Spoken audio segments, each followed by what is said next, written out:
All right, so we're gonna be diving into a reaction video. Just want to know where you stand at. How did you get started? Did you get started in software or hardware? Mine was in the hardware. To go to software was, not a big challenge, not a big switch, but you always gotta treat your mix as tracking it. We're gonna dive into Al True West and see what he's talking about with the software, hardware game. Let's check him out. So that was 2009. But see, I can go all the way back to 20 years ago. I can go back 20 years ago. And this is, again, why I say audio is king.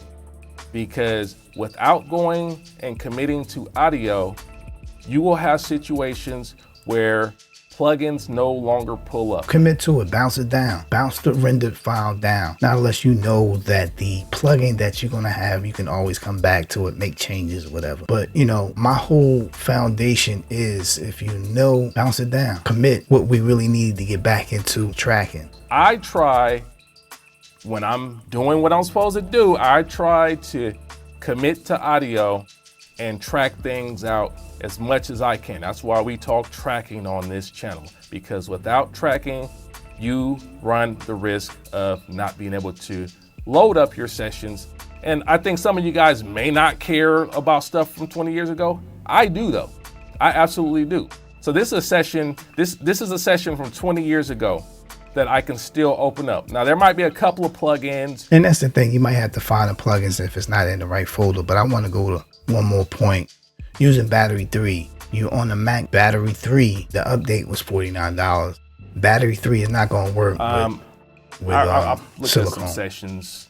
Cool, Not unless I'm wrong. Confirming in the chat, but I got a session here that I produced maybe not too long ago, a couple years back. Couple years back, he's on Logic. He has to be on the latest Logic.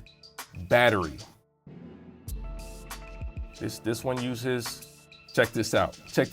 We're already here, right? So a lot of y'all know that I switched over to RME UFX3 current. And that's another thing. Once you switch over to a different hardware or software, expect that you're going to have these problems. This is engineering problem skills. Think thoroughly. Do you really want to invest and have the time commit to dissect what the problem is? Is it a great idea to always update? I don't think so, because I can tell you the pros, they don't do this. I was previously a Apollo quad user for quite some time, and I don't have that anymore. I have not purchased a satellite, but here we are trying to open up a session, and UAD is telling me, nope, that's not accessible. We've got plug. Now it says battery is not available on your system. Now I could be wrong. He has Mac Studio. Battery 3 went dead as far as updates years ago. I mean, I started out on Battery 3 and I started out on a PC, and I still got the box. I still got the battery box. Matter of fact, let me go get my battery.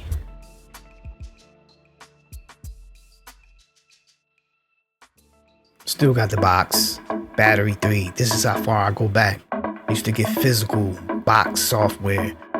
And for people that don't know, Battery 3 supporting OS 10.4 and up.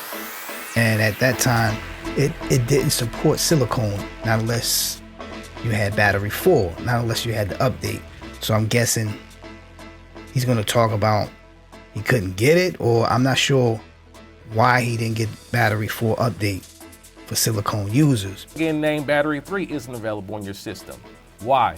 Because Battery 3 is licensed through Service Center, and Service Center went out of... Now, I'm not understanding what he means when he says Service Center.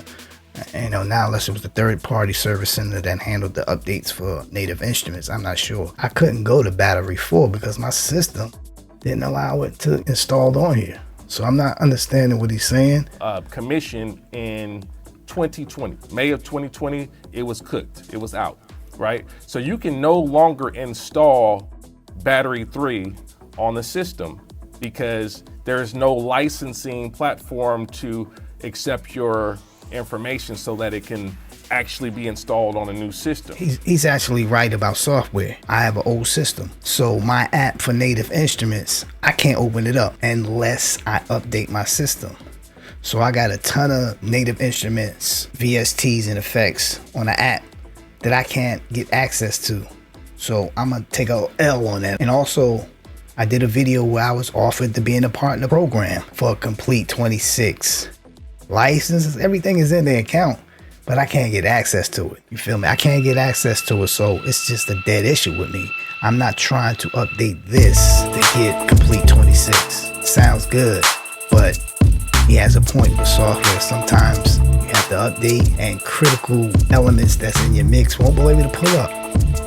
Not unless the software is not compatible with the newer system or your system is not compatible with the VST. So you gotta really choose the way you move on either upgrading or just letting it just play out, man. You got all the VSTs, you got all the synths. You really don't need it.